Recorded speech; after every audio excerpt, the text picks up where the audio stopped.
दोस्तों Reliance power limited की बात करें तो कंपनी ने क्वार्टर वन का रिजल्ट डिक्लेयर कर दिया है कल। रिजल्ट बहुत ही ज़बरदस्त रहा है क्योंकि कंपनी पिछली बार लॉस में थी। इस बार कंपनी ने प्रॉफिट बताया और वो भी काफ़ी अच्छा प्रॉफिट।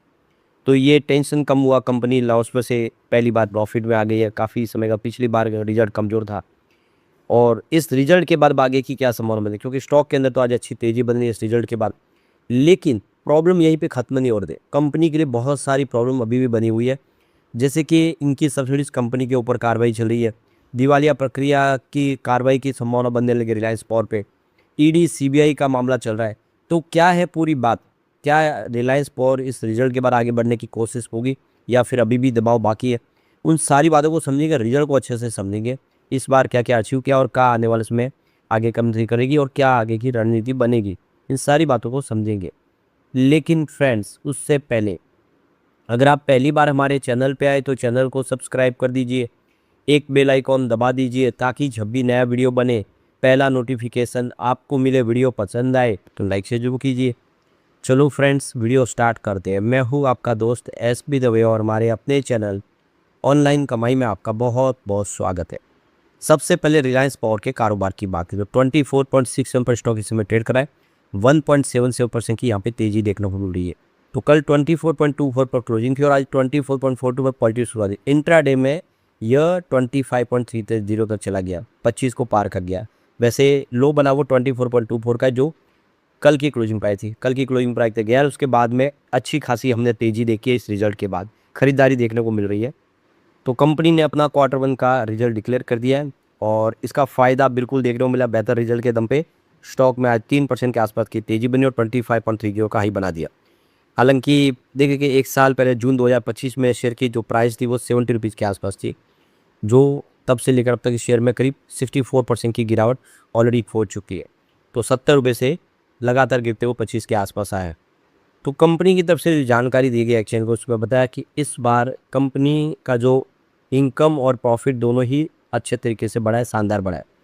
तो ये देखिए कंपनी का जो कंसोलिडेटेड नेट प्रॉफिट है वो 6,471 लाख रुपीज़ रहा है, जो पिछले साल की समान अवधि में जून 2025 में 4,468 लाख रुपीज़ के मुकाबले 45% ज़्यादा है, यानी 45% का जंप देखने को मिला है इस बार कंपनी के प्रॉफिट में। कंपनी की जो टोटल इनकम है उसमें भी सुधार देखने को मिला। इस बार 2,10,375 लाख रुपीज़ की ये टोटल इनकम, जबकि पिछले साल 2,02,531 लाख रुपीज़ थी। तो कंपनी की इनकम भी बढ़ी है और कंपनी का प्रॉफिट भी बढ़। अब इसको हम पिछले 2 साल से देखेंगे रिजल्ट में क्या संभावना बनी। तो इस बार जो सेल्स है 1956 करोड़ तक पहुंच गया, जो मार्च में 1887 करोड़ के आसपास था। इसका मतलब क्वार्टर ऑन क्वार्टर बेसिस पे भी कंपनी का बिजनेस बढ़ गया, सेल्स बढ़ा है। अब बात करेंगे पिछले साल सेम क्वार्टर की तो 1886 करोड़ था।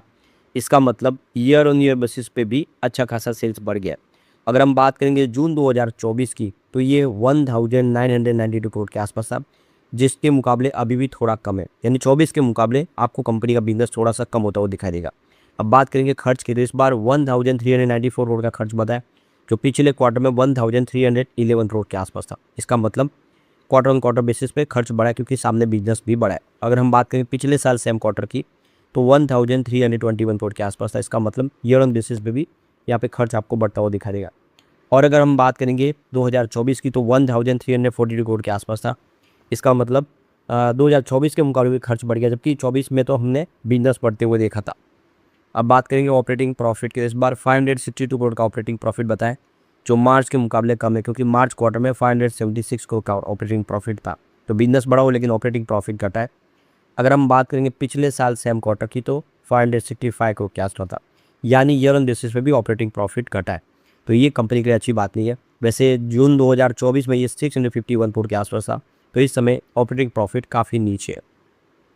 ऑपरेटिंग प्रॉफिट मार्जिन उसमें 29% है, जो पिछले क्वार्टर में 31% था और पिछले साल सेम क्वार्टर में 30% के आसपास था, जबकि 2024 में 33% के आसपास था।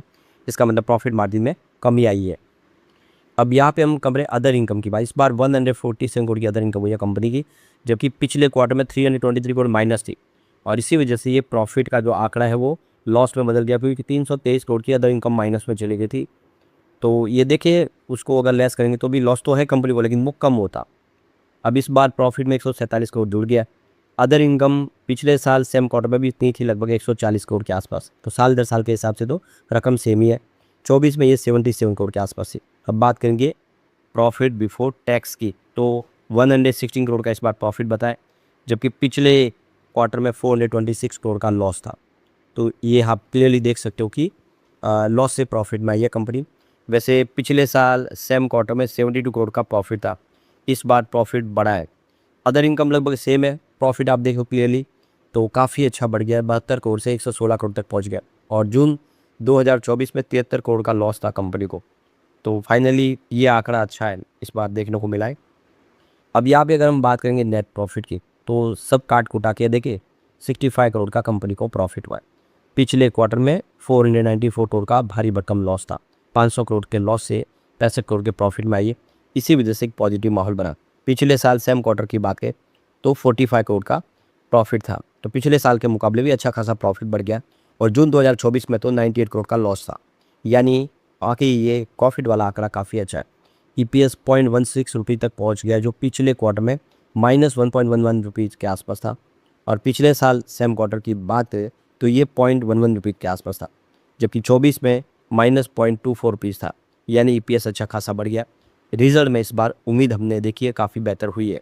प्रॉब्लम बहुत सारे लेकिन, तो ये है कि रिपोर्ट के अनुसार कंपनी की जो सब्सिडीज कंपनी है समालकोट पावर लिमिटेड, उसके जो ऋण जाता है उनको जो पैसे ले लो रिकवर करने, करीब 1,84,196 लाख रुपीज़ उसकी डिमांड करते हुए इन्होंने यहाँ पे कॉरपोरेट दिवालिया प्रक्रिया शुरू करने के आवेदन किया, यानी वो CIRP का आवेदन उन्होंने किया है। हालांकि कंपनी प्रबंधन इस मामले में कानूनी विकल्पों पर विचार कर रहा है और संपत्ति की बिक्री एसेट मोनेटाइजेशन जो कर चुकाने की योजना भी बना रहे हैं, यानी वो इस पैसे को चुकाना चाहते हैं जो भी बकाया है। तो ये देखो कि दिवालिया प्रक्रिया शुरू करने की कोशिश की जा रही है कंपनी की तरफ से, ये बड़ी प्रॉब्लम है। सबसे जो बड़ी प्रॉब्लम है कि कंपनी और उसके जो अधिकारी है वो अभी इस समय ED और यहाँ पे CBI के जांच के दायरे में आ गए, यानी कंपनी पे दोनों एजेंसियों का शिकंजा कसा हुआ है। ED ने कुछ कंपनियों की जो संपत्ति है उसको देखो कि कुर्क भी कर लिया है, साथ ही सेबी द्वारा भी नियुक्त फॉरेंसिक ऑडिटर की जांच अभी जारी है। यानी इस समय जो शिकंजा कसा हुआ वो ED, CBI और सेबी का है, रिलायंस पावर पे। तो रिलायंस पावर भी इस समय बड़ी प्रॉब्लम में घिरा हुआ है। इसके अलावा देखें तो इस क्वार्टर के दरमियान कंपनी द्वारा जारी किए गए 34.32 करोड़ रुपए के जो वारंट को समय सीमा के भीतर ही कन्वर्ट नहीं कराए जाने के कारण रद्द कर दिया गया है। इसके परिणाम स्वरूप कंपनी ने इन वारंट के बदले प्राप्त 30,262 लाख की जो राशि है उसको जब्त यानी फॉरटेयर कर दिया गया है, फोरफिट कर दिया है। तो ये भी एक तरह से बड़ी प्रॉब्लम है। तो ये सारी इस समय प्रॉब्लम चल रही है कंपनी को लेकर। इसके अलावा अगर आप देखेंगे तो रिलायंस पावर की जो सब्सिडीज कंपनी है, जिसमें आप देखें कि ये रिलायंस की जो Rajasthan Sun Technique Energy Private Limited company, वो डिफ़ॉल्ट कर गई है लैंडर का पेमेंट चुकाने में। तो ये देखिए उनका जो सोलर प्रोजेक्ट इन्होंने डिप्लॉय किया था वो समय पे उसका रिजल्ट नहीं मिल पाया, उससे इनको फ़ायदा नहीं हुआ है। तो अब देखिए इसके कॉम्पेंसेशन में देखें तो यहाँ पे अपीलेट ट्रिब्यूनल में यहाँ पे मामला चला गया है।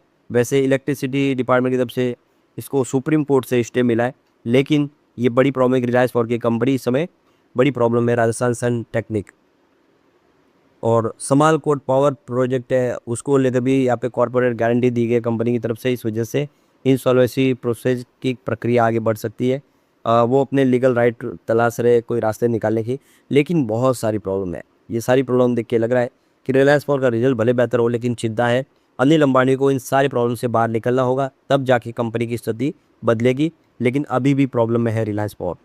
लेकिन फ्रेंड्स, कोई भी इन्वेस्टमेंट करने से पहले अपने फाइनेंशियल एडवाइजर से एडवाइस ले ले या अपना खुद का रिसर्च करें, क्योंकि मैंने वीडियो आपके एजुकेशनल पर्पज़ के लिए ही बनाया। वीडियो पसंद आए तो लाइक शेयर जरूर कीजिए और चैनल को सब्सक्राइब कर दीजिए। Thank you friends.